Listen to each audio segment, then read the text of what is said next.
జైల్లో కూడా ఏమైనా ఇబ్బందులు పెట్టడం కానీ, జైల్లో మీకు రావాల్సిన సౌకర్యాలు ఇవ్వకపోవడం కానీ, అక్కడ ఏమైనా ఇబ్బంది పెట్టే ప్రయత్నం చేసిందా? అంటే నాకు ఇబ్బందిని కాదు కానీ జైల్లో నార్మల్ ఖైదీని చూసినట్టుగా చూశారు. కాకపోతే నాకు స్పెషల్ బ్యారక్లో పెట్టారు. ఫుడ్ కానీ అవన్నీ కూడా మీరు కోర్టు నుంచి తెచ్చుకోవాల్సిందే కానీ మీరు ఇవ్వని చెప్పారు. సరే వీ యాక్సెప్టెడ్ దట్. సరే అక్కడ కింద పడుకోవటం, ఫ్యాన్ ఉంటుంది.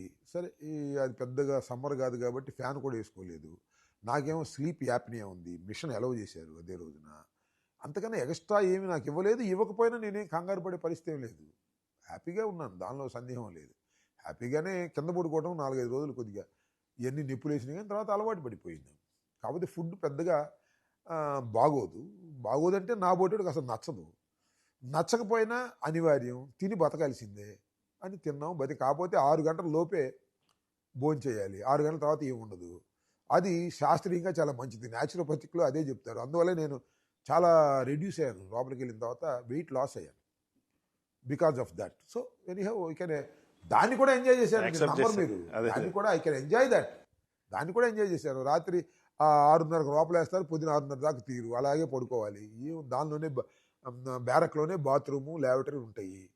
సరే ఏదో ఇక అది మనకు తప్పదు, అనివార్యం. Okay, we can enjoy that also. Moral గా దెబ్బతినలేదు సార్? అవసరమా మనం ఈ పరిస్థితికి తెచ్చుకున్నాం కదా? ఇక నాలో